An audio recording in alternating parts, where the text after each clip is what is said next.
You went from a turbulent life in a gang to being a beacon of transformational success. Multimillionaire Ryan Blair. #1 best-selling author. Losing my father to drugs and my mother to alcoholism, I had no one really taking care of me. Our politics program you to think like a victim. Our school system programs you to think like a victim. Social media is stealing your attention. Those sources of fuel will really get you to a very tall mountain. Hey, this is Ryan Blair. I just had a great episode with Matt and digging in, and I hope you enjoy the show. Today's show is Transcending Tragedy. This is Ryan Blair's epic tale of transformation and triumph. His journey is inspirational, it's motivational, it's really unbelievable what he's done. He went from being a gang member to a self-made multimillionaire many times over. And what you're gonna hear today is it's not so much even about the money. Those are all of his achievements, but what he's doing now is spiritual. It's helping entrepreneurs actually evolve, and he's actually impacting the world. So Ryan, welcome to the show.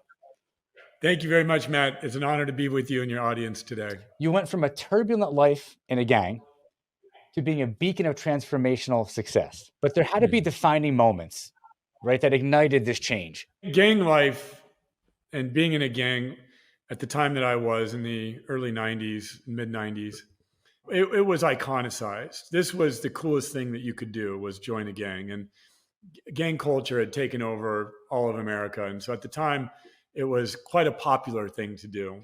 And the neighborhood that I lived in was filled with gang violence. My sister's best friend was murdered in a drive-by shooting, and she was actually my first kiss and my first crush.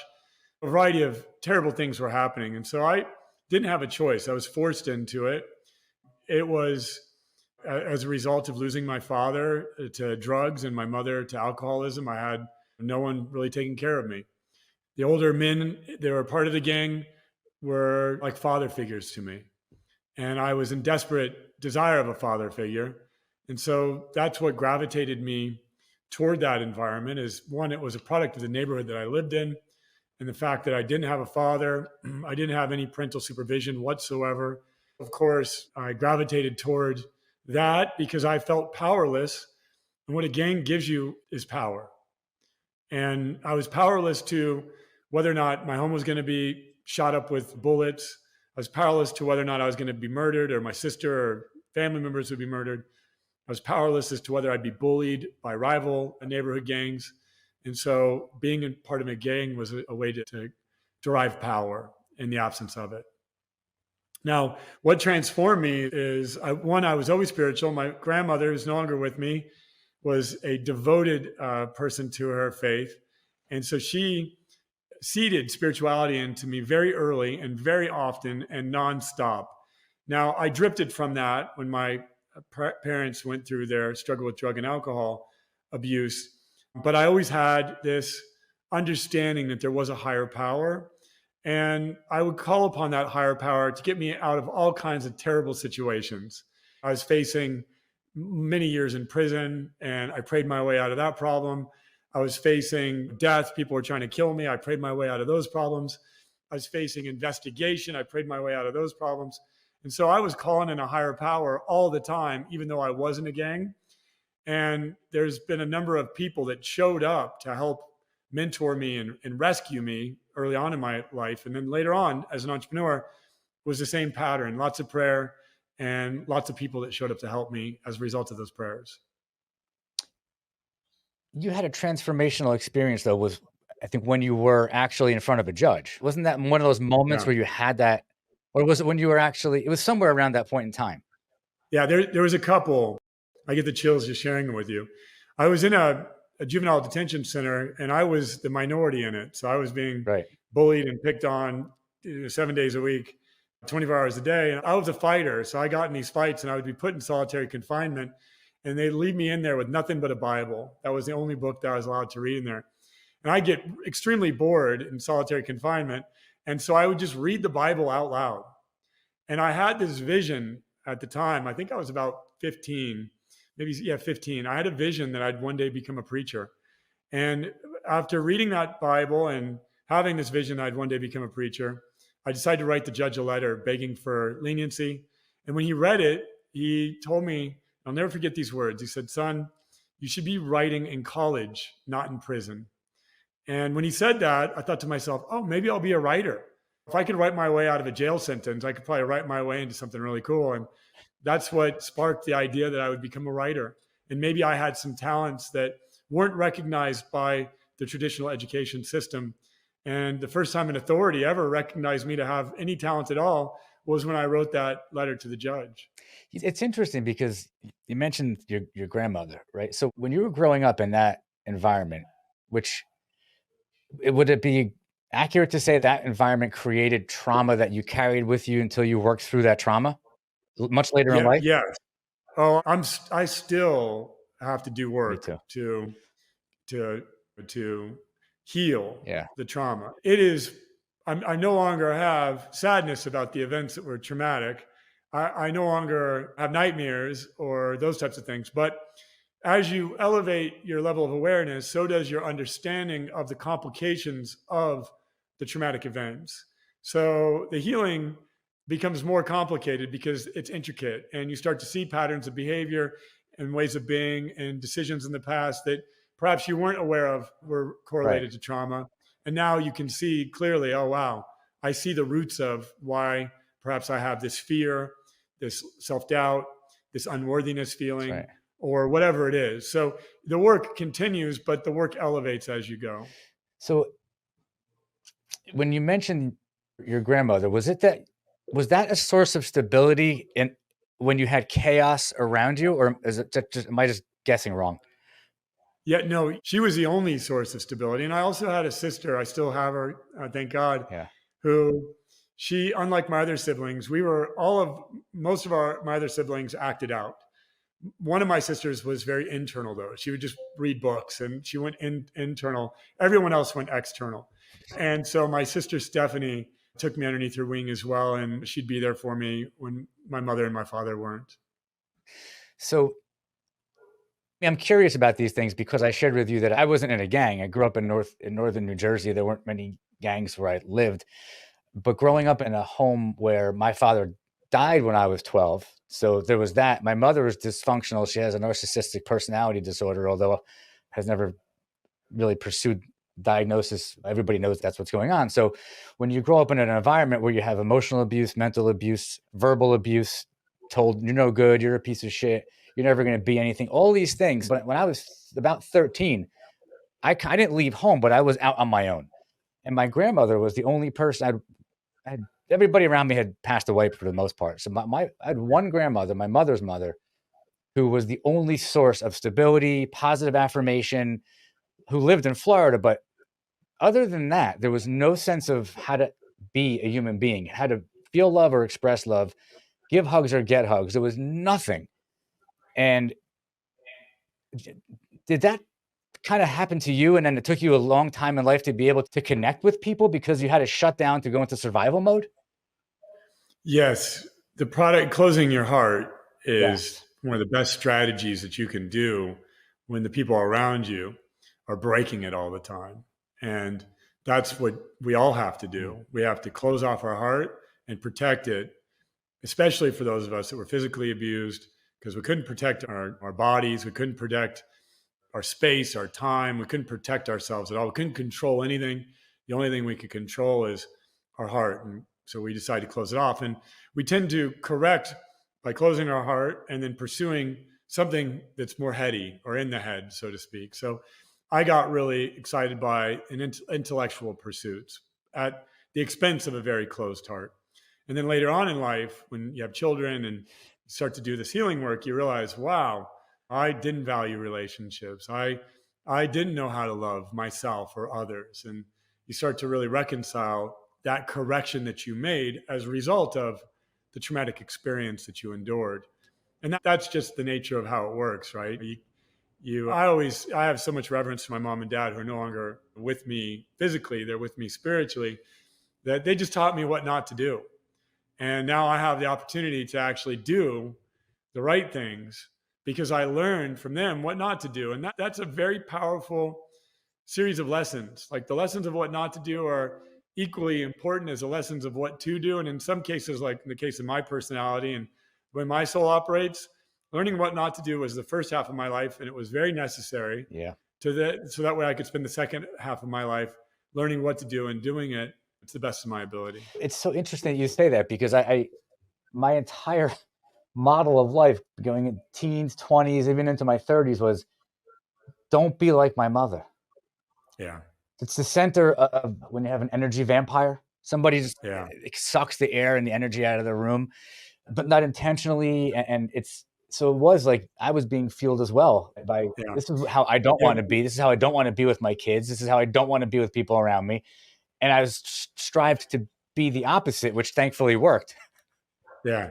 Yeah. That, by the way, that fuel source is what powers many successful people like yourself. The fuel source of, I don't want to be like my mother or my father in my case. The fuel source of, I don't want to be poor. The fuel source of, I don't want to be relegated to a life of mediocrity, or whatever the fuel source is. Those sources of fuel will really get you to a very tall mountain. But eventually those fuel sources burn out. They do. And you have to find another fuel source. And that's what happened to me. And once I got on top of the mountain, I realized that the things that were powering me to the top of that mountain no longer mattered. And they no longer were, the fuel source became toxic, basically. So it is, but it'll drive you, and it's a great strategy. And then all of a sudden you get to the top of that mountain and you realize that in order for you to climb the next mountain, you got to find a new fuel source. It's so true. There's so many people out there that can relate to what you and I are talking about. Whatever their difficulty is, maybe there was trauma, whatever's holding them back. I have a chiropractor in New Jersey that I used to go to 10 years ago, and he had this hanging on the wall, and he would adjust, but not adjust based on your body. He would adjust based on what your thoughts are. And so we would spend 20 minutes before we did anything else. If I said, oh, my shoulder hurts, he would go, when did your shoulder start hurting? What were you doing? What were you thinking about? What was happening? And we would tie it back to a moment where maybe I'm having a problem with my business partner. And all of a sudden I'm like, wow, this has been 3 months. And yeah, it does tie back to that. And what this thing says is, your beliefs create the emotions, your emotions create the thoughts, and your thoughts create the outcomes. Yeah. And you've said this, I have 4 pages of notes here, but you've said this in many ways in your own words, but you talk about don't suffer from suffering and solve the false beliefs. That's the root. And when I heard you talk about that, it made me think of what I just shared with you and what we're talking about now. It's like we come through childhood with so many false beliefs that we become adults, and our decisions are driven by like our self-imposed limitations. I can't do this. I'm not good enough. I want to be rich, but I'm afraid I'll have imposter syndrome. All these things are programmed into us, right? Yeah. The work that we have to do is to evaluate, to get to a place where we stop the noise in our lives and we can observe ourselves and evaluate our decisions, our behaviors, and link them back to either a lie that we're believing in, a false belief, or a traumatic event. We have to do that. That's the work, basically. But I still have to evaluate my beliefs. I'm building a startup right now, and it's easy for me to play a small game, and I have to constantly challenge myself to think bigger, to play a bigger game, to take more risk, to hire more, to invest more, to expand. It's really easy for me to say, oh, I have a $50 million business. That's nice. I can do less. I can put some money in my pocket. And so then there's a part of me that says, I could create a $10 billion company. And the only way I'll do that is if I quit playing so small at 50 million in my little startup that I have here and start taking bigger risks and being more bold and being more brave. And the way that you do that is you evaluate your beliefs around some of the risks that you're taking, and you overcome those beliefs, and you mitigate the risks, certainly by way of intelligent practices, but you have to take risks. And so many people don't become successful as entrepreneurs, or they don't fulfill their purpose because they're not willing to take the risk. And they're not willing to take the risk because they have some false fear. That's right. That prevents them from it. That's right. We fear, I take the risk, I won't have any money. And you go down that rabbit hole, I don't have any money, I become poor and I can't feed my family. And if you go down that rabbit hole long enough, you'll convince yourself to stay right where you are. And fear is one of the biggest killers of purpose out there.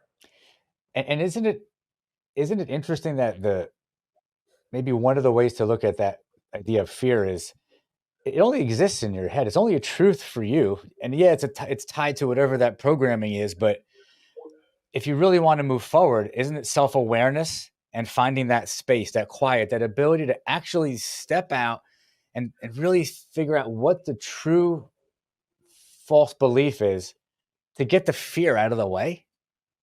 Yeah, fear is built into us. It's there for a reason. It's an important aspect of who we are.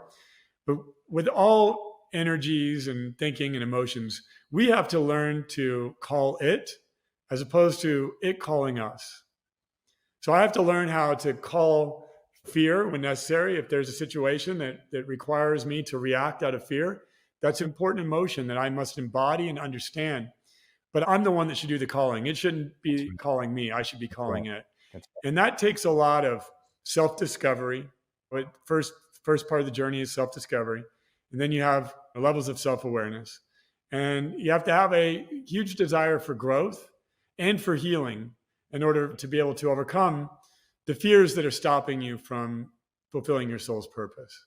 And that's a constant evolution. That requires an evolved, mature mindset. The idea of the spiritual walk is to get to spiritual maturity. And I don't know that I'm there, but I have been at this every day as a full-time profession, and I lead people spiritually. So I have the opportunity to test my principles and to work through wisdom and to obtain wisdom by way of people that I'm able to mentor and to work with. But it's a journey, and I equate it to one of the hardest journeys out there. I would say it's harder to become spiritually mature than it is to become a professional athlete. Because to be spiritually mature, you have to embody the mind and the body and the soul and the roles that you play. And to become a professional athlete, you just have to figure out how to get the mind to overcome the body, right? And get the body to be able to do things. But the spiritual game requires you to be able to tap into all of your resources and all of your assets and be able to convert those into effective use. And it's a nonstop. I'm in training every single day, many hours a day, much like my friends who are professional athletes train every day, many hours a day. I train spiritually every day, many hours a day. And the interesting thing about what your comparison, those athletes, that's not for life. Unless if they're actually getting paid to be an athlete, that's not forever. What you're talking about is forever. It doesn't stop. Yeah. If you stop, then you just start to, it's either you're growing or you're contracting. Like you can't really stand still. You have to be disciplined in your practices, but you do have to change it up. It's a duality that we always have to figure out. I have to be disciplined, but I have to be flexible. That's right. Because discipline without flexibility or discipline without adaptation, great. You're going to be digging a hole all day long when you could just walk around the hole or whatever. I don't know. Like discipline. So a lot of these people will give you a one size fits all solution, many of the gurus out there. And my thesis is that we need to embody discipline and adaptability. We need to be able to embody discipline and flexibility, or embody discipline and fun. It's not just like discipline is the answer. It's not. Discipline is part of the answer. I watched something this morning, actually, when I was just one last video of yours, and you went through how many hours over the course of a month. You broke down how many hours you allocate to everything, to your new girlfriend, your dog in the morning. I could probably recite almost everything that you talked about on it. But you also made it a point to say, yes, you need to live like this, but you can't be so restrictive in that way where you don't have flexibility. It is an interesting balance. But when you broke that down, I was like, oh man, I'm pretty much doing the same exact things. Yeah, I did an analysis of how I've spent my time in order for me to really understand it, and also to look at who do I need to hire and call in to be able to do some of the things that I'm not putting the right amount of attention to, so that I could focus on those areas that I'm best in the world at and that matter the most to me, like being a father, for example, and being in a new relationship and fully exploring my partner and our new relationship together. So those are the trade-offs. And there's certain people that I'm very passionate about my work and my purpose. And I'll allow that to encompass everything I do. I'll allow that to take 16, 18 hours a day, no problem. I'll wake up at 4 to go to work on that and work every hour of the day on that. But if I don't boundary my work, if I don't boundary that, it will eat into my quality of life, and then I'll be less effective at work. For sure. So for those of us who have a calling in our heart, have a work ethic as a default setting, which my default setting based on the way I was raised is to have a tremendous amount of work ethic, I have to boundary my work ethic. I have to boundary my calling. So that way I can enjoy life. I can travel, I can have fun, and I can bring back new energy to my work as Sure. opposed to allowing my work to drain 100% of my energy. Now, conversely, though, there are some people that work ethic isn't a default setting, or that their work is not their purpose and their passion. And that's fine. Mm-hmm. A lot of gurus will tell you, oh, that's wrong. You need to change. No, your default settings are different than my default settings. It's understanding those default settings and then programming around them. So if work doesn't excite you, then maybe you have to boundary life so that you can develop a work product that is going to get you to where you want to go in life, or going to be able to afford you the lifestyle that you're seeking. So we have to boundary either work, or we have to boundary life, but each of us has got to apply appropriate boundaries and take appropriate action around life and work in order for us to be able to have true fulfillment. That's gold. I just wanted to say that I'm proud of you that when you did set aside that 12 hours a month to pursue dating, because you said 12 hours a month, that it worked. Yeah, I have to tell you that when I said 12 hours a month, people thought that was a joke, and that was it. But I wasn't spending any, and I was expecting to solve this problem of my desire for a soulmate. I was expecting to solve it without putting any energy into it, and so this is the interesting thing. So I prayed hard for this. Others were praying for me to find the happiness that would come with finding my soulmate, and then I realized that I'm not taking the appropriate action. That's one of the things that we have to realize is we have to pray and then take the appropriate action and then let God do the rest. A lot of times we pray without appropriate action and then complain when our prayers don't get answered. And so it's prayer, appropriate action, and then have faith that the Creator is going to surprise you with more than you imagined. And that's the formula that I've utilized that works very well, both in business as a spiritual entrepreneur, but then in life as a father and as a partner. If you don't take action, it's pretty much just hope. It's just a dream. It's not really going to happen. You can't just go, okay, I prayed. And what is it? Action? A dream without action is hope. Action shows that we're willing to be humble. It shows that we're willing to fail, that we're being brave. Action is an act of bravery. It's an act of humility. It's an act of growth, because that action is going to expand me. It's going to give me some feedback, and that's going to refine my competency and also refine my character, and that I will get smarter at the actions I take and take more efficient or eloquent action. And so without action, I don't receive the feedback in order to grow. And so many people, I love the spiritual conversation, and I see a lot of people say, oh, I prayed and it doesn't work. And it's you just haven't prayed correctly. Because if anything, my story is a testament to anything. That's right. It's the power of prayer. That's right. That's it. I'm a testament to the power of prayer. Nothing more, nothing less. I prayed my way out of more holes, more dark places, more things that you could possibly imagine. And I'm so grateful to live the life that I live and be able to work with the team that I work with and innovate in the way that I do and have the environment that I have. And I'm only able to do that because my prayers have been answered. And it is not a product of having some superior way of being or anything of that nature. It's a product of prayer. It doesn't even come across from you like that. You're very humble and genuine. All right, we have 20 minutes left, and as I said, I only asked you one question, but I was all right, let's go. Rapid fire. I want to just, because I want there's some things that I just want you to hear your opinion on. Which you already talked about this, but the story of your life, it does go from loss and abuse to what I'm going to use this word, unparalleled success, because a lot of people can't even comprehend the type of financial success you've had. They dream about it, but it's not going to happen. So which each thread of that success, your wealth has changed. Has your view on wealth and on money changed along the way from where we had nothing to where you are now? What's your view on wealth? It has changed. I used to desire it as a way to be powerful. And because I had come from a lack of power, a lack of money and poverty, I thought that wealth would give me the power that I desired. And I no longer am caught up in that thought. In fact, wealth creates new problems. And people think once I get wealthy, all my problems will be eliminated. And that's not the case. When you have wealth, you have new set of problems. It's hard to, figure out ways to motivate you.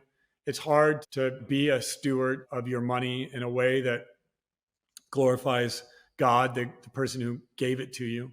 It's hard to trust people because a lot of people have your name and an agenda next to it. It creates dynamics in the family that can create envy or resentment, or can create spoiled children. And I know a lot of people listening are like, yeah, and I'm telling you that wealth is its own set of problems. Success comes with its own set of problems. And I highly encourage everyone to become wealthy and successful so that they can learn more about themselves. Wealth is an opportunity to learn about yourself. And that's great. And it really does. Money is a teacher. It's nothing more than a teacher. And so if you're working with $100, you're working with a $100 teacher. If you're working with $100 million, you're working with a $100 million teacher. And it'll teach you who you are. It'll teach you what you value. It'll teach you what others around you value. But it's simply a teacher. And my relationship with money now is different, though. I no longer see it as mine. I see it as a gift. I see it as something that America has given me, our society has given me. I'm a product of the American dream. I'm a product of the American entrepreneurial ecosystem. I'm a product of our capital markets. I'm a product of the fact that in America, you can start over, because I've had to start over many times. Like, I'm a success because of America. And it is because of America that I've been afforded such great privilege. And so I'm deeply patriotic, but I'm also a product of the fact that I was born in America, and I have a God that loves me unconditionally and that has guided me every step of the way on my journey. And so combining those two things together has created my wealth. And to preserve it and to grow it, I have made a commitment that I'm going to give it away, invest it in meaningful projects, and do my best to affect healing at scale. Because what I've gone through is a deep healing journey. And as an entrepreneur, I've learned to scale some things. And so all of my money is earmarked for one thing and one thing only, and that is to bring as much healing to the world as humanly possible. That's a calling. Yeah. That's a serious calling. And so the more wealth that comes my way, the more that I can steward that toward healing. And God willing, I'll be able to power my movement altar call and the other work that I'm doing with as much capital as possible to affect healing at scale. Okay. This is an impossible question to answer because there's endless answers, but you're a mentor, and I'm coming to you and I'm saying, give me one thing, give me one cornerstone, one foundational nugget that I can take away from you, from your failures, your successes, that I can carry with me, that'll guide me in my journey to try and build something from nothing. Restriction and sharing are two conflicting forces that, when harnessed, can create a tremendous amount of power. And the spiritual path is about harnessing conflicting forces, unifying them, and then grounding right in between them and exercising in both powers and both energies. Giving and receiving is another one. Masculine and feminine is another one. Yeah. Restriction and sharing. So the secret of the spiritual masters is their ability to harness these conflicting forces. And by restriction, things that you say no to, you got to be really good at saying no to things. And by sharing things that you say yes to, they seem like they're conflicting, right? I want to say yes to everything. Or I might be fashioned to say yes to everything and no, I don't know how to say no, or I know how to say no, but not know how to say yes. People talk about this idea of being introverted or extroverted, and that's just basically being overcorrected to one side of the spectrum or another. Spiritual mastery is about being grounded in between those two forces. And life is going to present to you multiple conflicting forces, and you have to learn how to harness them. I got to tell you that when you mentioned that you had a hard time saying no to 5 glasses of wine, yeah, I thought that was hilarious, because I'm like, yeah, but I got to tell you, I can relate to that. And just what you're saying about saying no, it changes everything. I like to go to the gym every morning. If I stay up late watching nonsense on Netflix, I'm going to have a hard time. Got to say no to myself. You gave so many examples in all of the content you have out there about saying no. I'm glad you just brought that up as the answer to the question, because it's so powerful. Yeah. Steve Jobs said something once upon a time that really resonated with me. And he said, focus is saying no. And I've really contemplated on that. And as an entrepreneur, and people bring me ideas all the time. I had to say no to NFTs, and I'm grateful for Yeah. that. I had to say no to crypto, and I could have made a lot of money. And people tell me, I invited you to invest in Bitcoin in 2010. I said no to that so I could say yes to something else.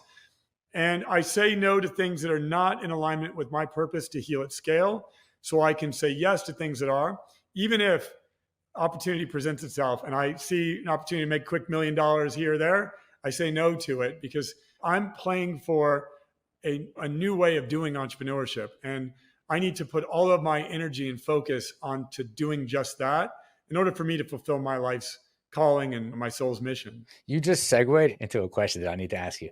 And Go for so it. about energy, right? So positive energy and affirmative language, right? It's a big deal. So those are powerful catalysts for change. Can you share how the dynamic of dual energy, you touched on it already, but you talk a lot about light and darkness, Yeah. right? So how is that a superpower in overcoming challenges for people that don't even understand the concept? As an entrepreneur, my business is the best growth engine ever. I often tell people, I don't build my business builds me. There's going to be people upset, people with expectations that are not met or set correctly. There's going to be drama, there's going to be conflict, there's going to be all kinds of chaos going on because I'm seeking to affect change in the world. And that means you have to tear some things down and build some things up, and people are a part of that equation. So that's part of the game. And I've chosen that. And so part of the dancing with the dualities is learning to dance with your challenges and then learning to see them as growth engines for you. Every one of them is going to unlock a new level in your life.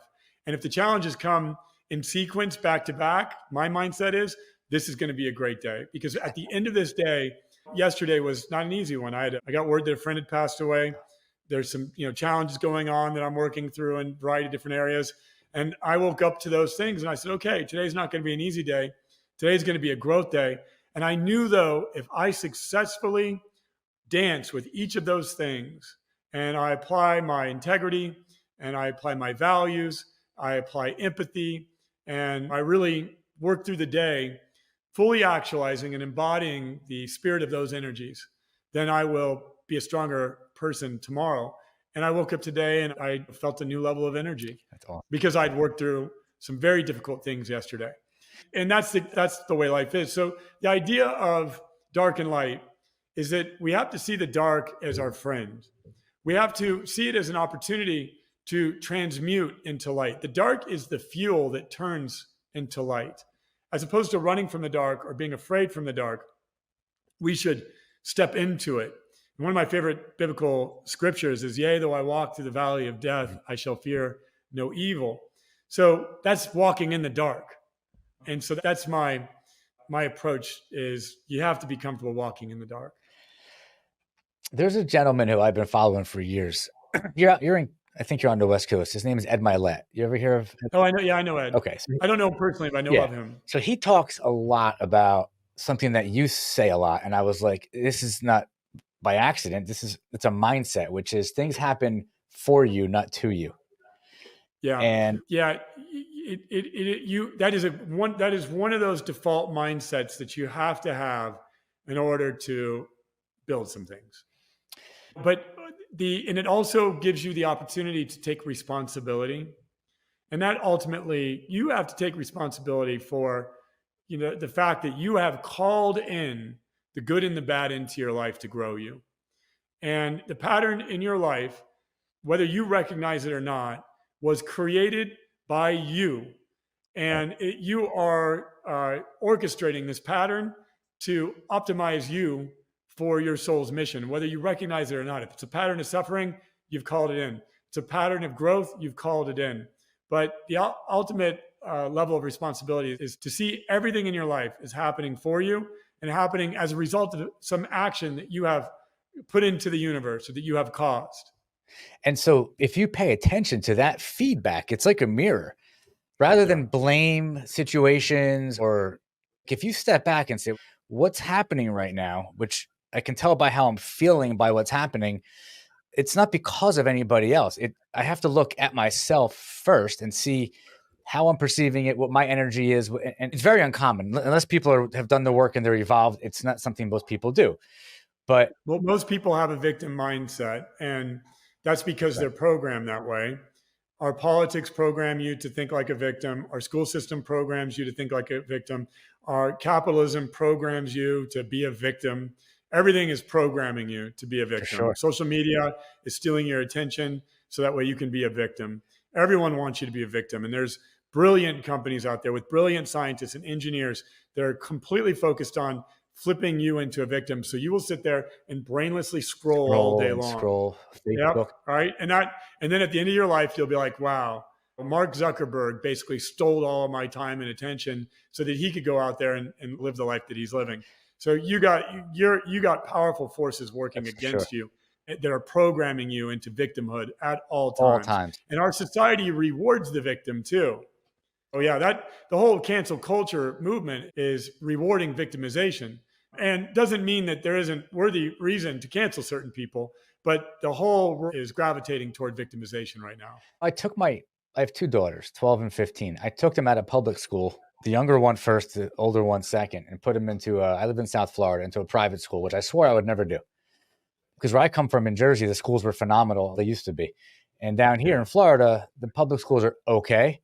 But the thing is, the school that we put them into, I discovered after going to one of their, like a sales kind of session, that they teach the kids. It's owned by a global company, and the beliefs that company has about how to educate kids. When I heard it, I was like, wow, they teach them accountability. They teach them ownership. They teach them to not just share an opinion, be able to think critically and have a reason behind your opinion, articulate it and on. And so I ended up investing in their future currently by having them both in this school.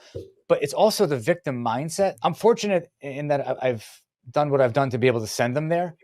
But I think, my God, how many kids are being educated in the way you just shared? They're being educated to be powerless, to be victims.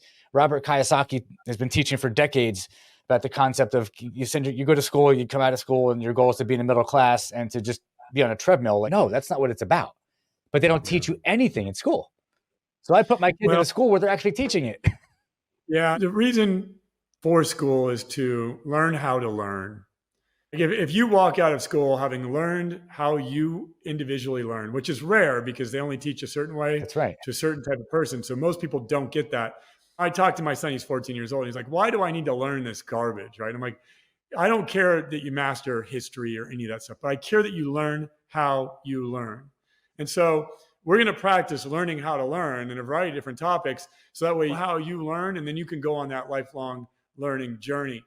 When I learned how I learned, my whole life changed. I went from being an F student into college on a dean's list into gifted programs. I never knew how I learned because the school system teaches in one particular way. And if you don't fit into that box, then you are relegated to no attention at all, no teachers. Like I went to what's called a continuation high school. But once I learned how to learn, then my lifelong learning journey kicked off. And with advents in AI, when we're doing a lot of work in this category, we will start to be able to create individualized learning programs for people that match and mirror the way that they learn so that teachers can adapt to move from this one size fits all education model to an individualized and education model. I'm trying to make sure I have 5 minutes with you. I think Yeah. even though I didn't ask certain. I can run like a little 5 minutes over. All right. My next appointment's at 10:15 if you want. Okay. Even though I didn't get to ask every question, you actually answered a lot of them in just speaking, but there's something we didn't touch on. Naysayers. And you just actually mentioned something. Bear with me. I'm going to tell you a little bit about me. I graduated high school with just enough of a D to graduate because I was working 40, 50 hours a week and I was not doing any work. And I ended up going to college, but failing out of college because I was busy working and unfortunately partying too much. So I failed out of college. But what wasn't recognized early on was something that in hindsight, I had the entire time, which was creativity, an ability to see things other people didn't see, an undeniable work ethic. But all of these things had nothing to do with what they were teaching in school, had nothing to do with the things I was learning in school. And to your point, I did discover when I went back into college, finally graduated, and then went and got an MBA, I discovered how I needed to learn because I think fast. My focus is jumps around. And as an entrepreneur, those things were really valuable. In fact, the trauma of childhood was really valuable as an entrepreneur because I could run through walls that people would just stop you. I just knock them over and keep on going. You discovered something similar through your life, that you had a superpower beyond the things we talked about, but it came from you recognizing your strengths that other people didn't early on, right? Yeah. If somebody told me I couldn't do something, it was all the fuel Right. I needed to do it. And I still have that in me. An old friend told me I'd never learn how to sing. And I increased my singing lessons to 5 days a week We need with to a talk about it. world renowned coach for years in a row. And he will one day recognize that I have learned how to sing because he was the exact person I needed to nudge me, knowing how my soul gets nudged, to say, all right, if it takes me 10 years to learn something, I'll learn it in 10 years. But yeah, when people say they don't care about the opinion of others, that's ego. We are wired to care about what other people say about us. We're wired to care. We're tribe oriented. Anybody who claims that they have no care about what other people think are just so caught up in their ego that they don't even know how this thing works. Yes, we care about what other people think about us. We care about what other people say about us. Now, that said, the more public you get, the more you're going to agitate people, the more that people are going to not like you because they don't like themselves.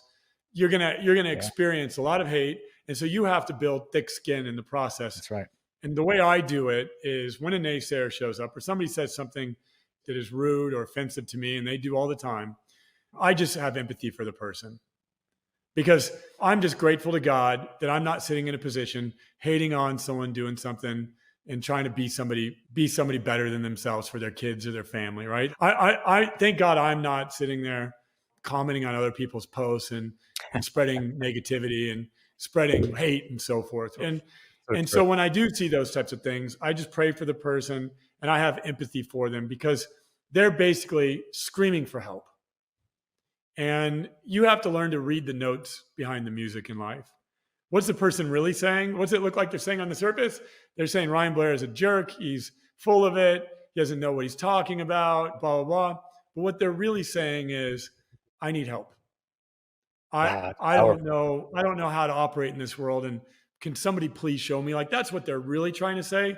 But what it comes out as is often very different. And so when you start to read the notes behind the music is when life gets really fun. And even when in our relationships, like I don't speak the female language. I have to read the notes behind the music, right? She doesn't speak the masculine language. I don't speak the feminine language to the same degree she does by any means, nor vice versa. So we have to learn to read the notes behind the music. And those naysayers, they're your friends. They're God's children too. They're your brothers and sisters. And if it hurts, remember the truth hurts. So if there's a little bit of truth in there, thank them and get a little better. Doesn't mean that you have to become friends with them or build a relationship with them, but hey, thanks. You know what?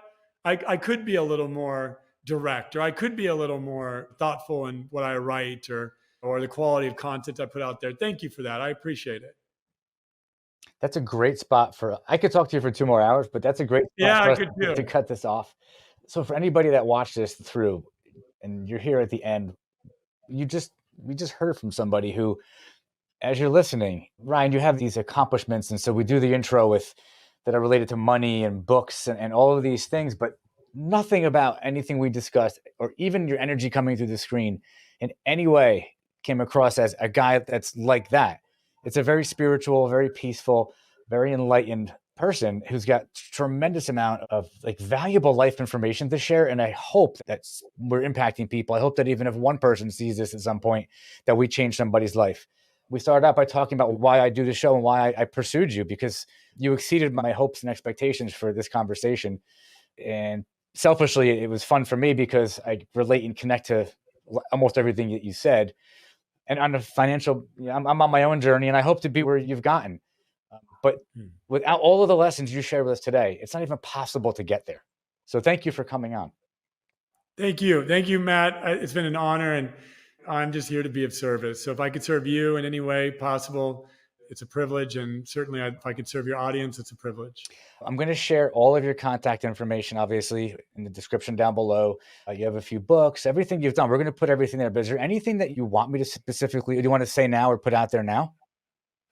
No, if you want to learn more about me, just go to altercall.com and you'll hear about our mission to advocate spiritual entrepreneurship and make a big change in the way capitalism works. So if anyone out there listening in wants to be part of that change, we'd love to talk to them. It's fantastic. Listen, the last thing I'm going to say, and I'm so glad, and I knew you would live up to this. Every single guest I have on or have had on in the past and will in the future, this applies to them. They're humble and you're humble. And the message is to everybody, be humble, do the work, which we talked about, and reach your potential. Don't sell yourself short. Do the work, be humble, reach your potential. You got to hustle. And you lived up to that. Your whole story is about that times 100. So thanks again. Thank you, Matt.